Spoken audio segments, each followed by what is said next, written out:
If you like storytime vibes, hit subscribe and let's dive in together. The room froze the moment my boss lifted his glass of whiskey and said, "Tomorrow your wife will go on vacation with me, or you're fired." At first, I thought I had misheard him. The laughter that followed wasn't the kind that warms a room.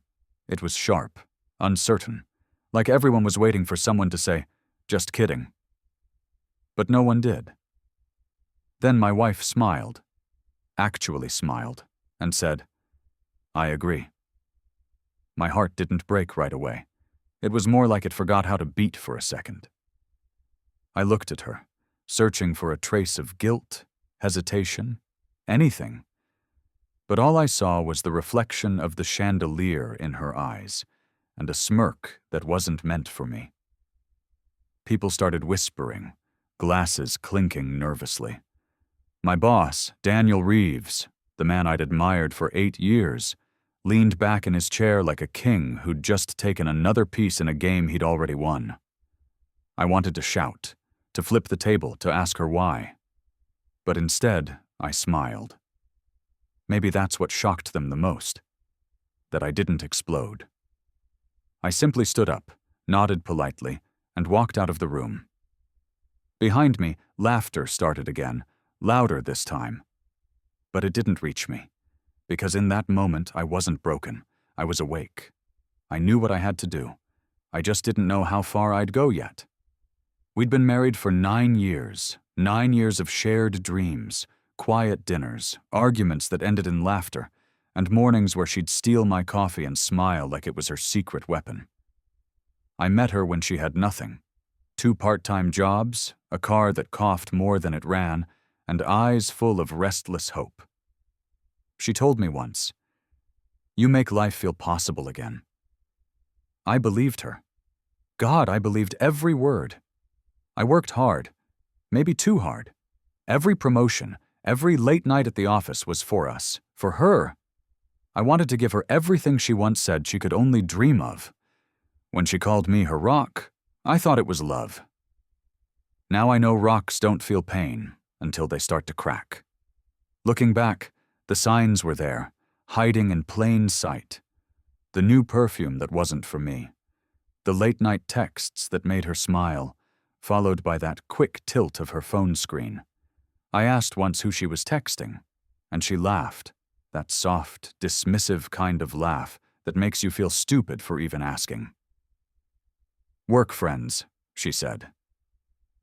Around the same time, Daniel started treating me differently. One day I was his trusted man. The next, I was the joke in his stories.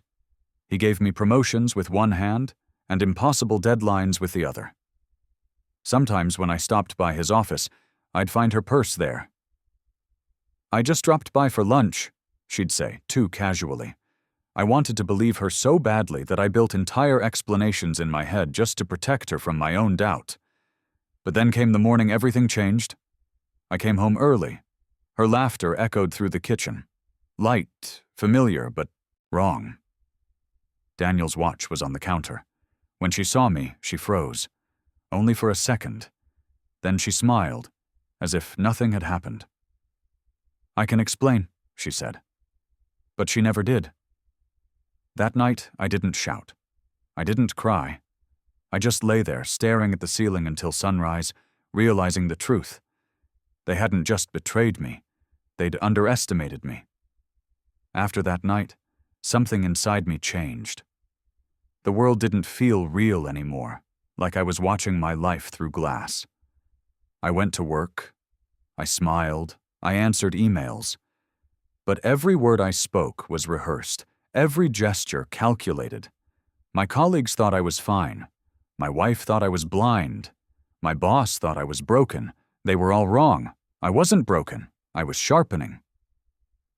The first week, I focused on information. Knowledge was power, and I intended to own it. While she slept, I installed hidden cameras around the house, living room, hallway, even her favorite reading corner. I cloned her phone using a backup app and mirrored every message, call, and photo onto my laptop. Every night, I watched. Every morning, I smiled like nothing had changed. At first, it hurt, seeing her laugh with him, reading the messages filled with lies and promises. But pain is a teacher, and I was an excellent student. Soon, the hurt faded, replaced by a cold clarity I'd never known before. Within days, I pieced together their plan. Reeves had promised her a promotion at her company, expensive trips, even a new life, but only if I resigned quietly. He wanted me gone without noise, without suspicion. And she was willing to help him erase me. That's when I realized something terrifying.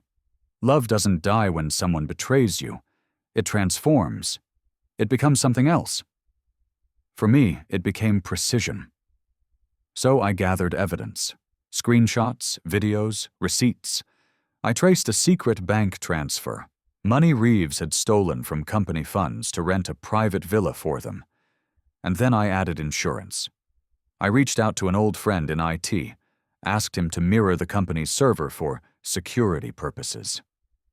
What he didn't know was that I was collecting proof of embezzlement and bribery buried deep in encrypted folders. By the end of that month, I had enough to destroy both of them, completely. But I wasn't ready yet. Revenge isn't about rage. It's about timing. And I was willing to wait until the moment it would hurt the most. The night of the company party arrived like a storm pretending to be calm. The rooftop bar downtown glittered with golden lights and soft jazz, a celebration of success. People were drinking, laughing, pretending their lives weren't as hollow as the champagne glasses in their hands. Daniel Reeves stood at the center of it all, charming as ever. My wife stood beside him, in a red dress that shimmered like betrayal under the lights. She looked radiant, confident, like someone who thought the world was finally hers. For a moment, I almost admired her. Almost. I had planned every second of that night. My evidence was ready, my timing perfect. I smiled, shook hands, made small talk with people who'd soon witness something they would never forget. Halfway through the night, Reeves raised his glass and called for attention. "To loyalty," he said, grinning, "and to the people who make sacrifices for this company." Then he turned to me, eyes glinting with mockery. "Speaking of sacrifice," he added, "I've invited someone special to join me for a little vacation, if she agrees."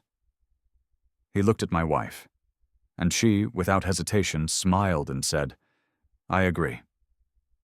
The crowd laughed, awkward and unsure. I stood up slowly.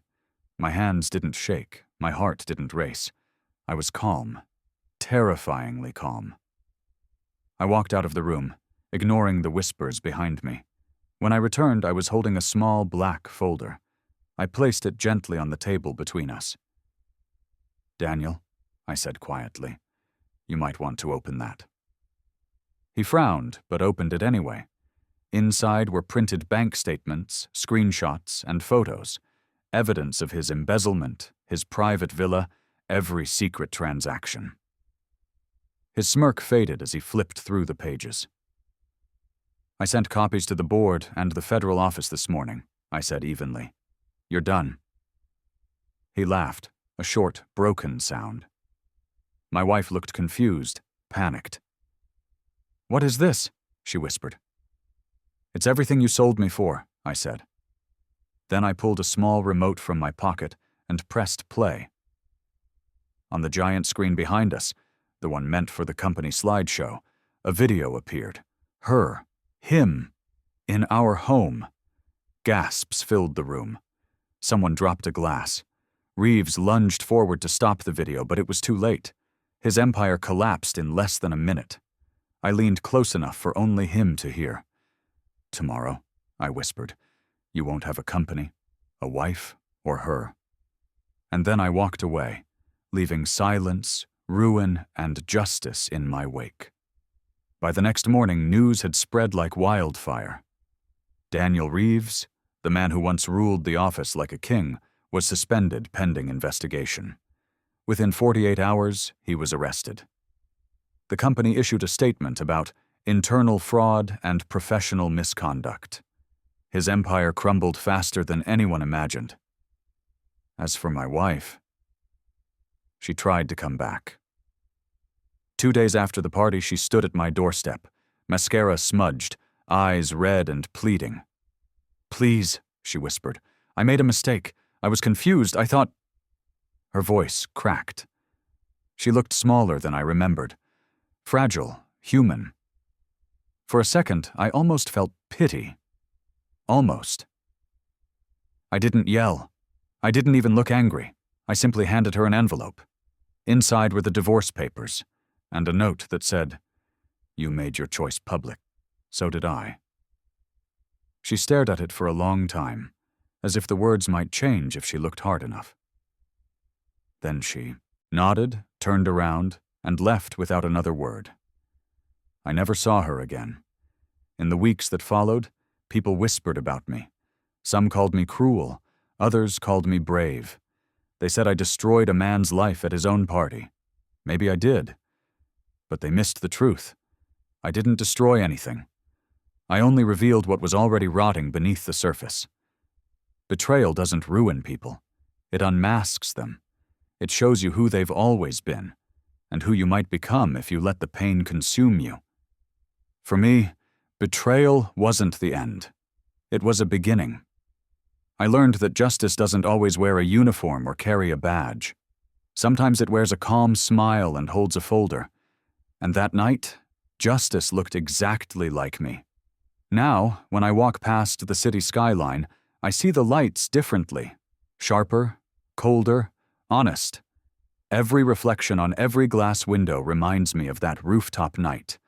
The silence before truth, the laughter before collapse, the moment I stopped being a victim and became something else entirely. Not a hero, not a villain, just a man who finally understood that sometimes the only way to win is to stop playing their game.